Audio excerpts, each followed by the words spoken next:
فذكر فإن الذكرى تنفع المؤمنين وما خلقت الجن والإنس إلا ليعبدون. Si on voulait compter les bienfaits d'Allah, on ne peut pas les dénombrer.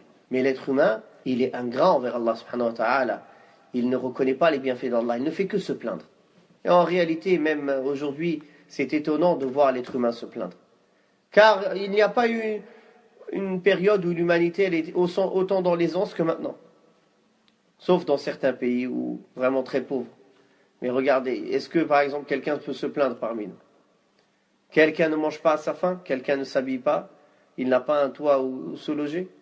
Malgré ça, on se plaint. Wallah, et en vérité, la plupart d'entre nous, on vit dans le luxe. Mais on ne se rend pas compte. Combien de sortes de nourriture. On peut même se permettre d'acheter des surplus. On a du surplus de poids. On réfléchit comment perdre du poids. C'est-à-dire, ça montre à quel niveau de luxe et d'aisance on est arrivé. On réfléchit comment perdre du poids.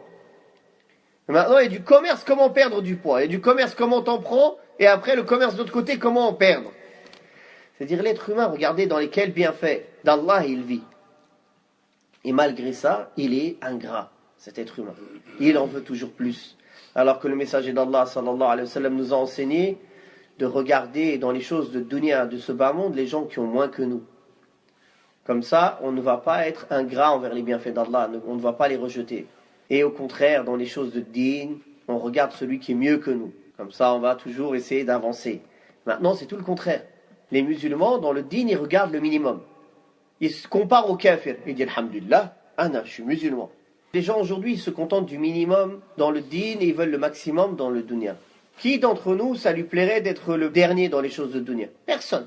Tout le monde veut être bien, veut être le meilleur, veut avoir la meilleure place dans la société. Mais dans la religion, non. Dans la religion, ça ne le dérange pas d'être dans les dernières places. Ils ne cherchent pas à avoir les meilleures places. Alors que dans la religion, c'est juste une question de volonté et de sincérité. Et Allah, il permet, subhanahu wa ta'ala. Il n'y a aucune difficulté en vérité. Il y a une difficulté sur toi-même. Tu n'as pas besoin d'argent, tu n'as pas besoin de force extraordinaire, ni d'une intelligence extraordinaire. Si une personne elle a une sincérité et une volonté, Allah il lui ouvre les portes, subhanahu wa ta'ala. Et il peut atteindre les très hauts niveaux dans le din. Mais où sont ces gens-là?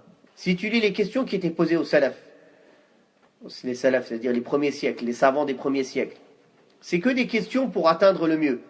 Comment atteindre la taqwa? Comment avoir les ihsan? Comment faire ceci? Quels sont les sunnahs à faire?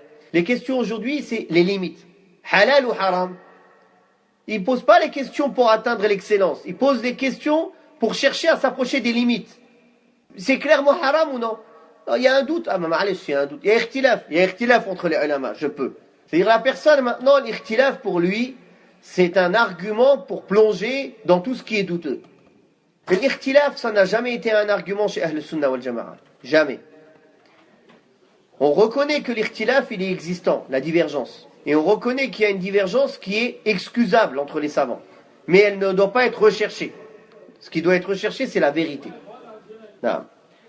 وقل رب زدني علما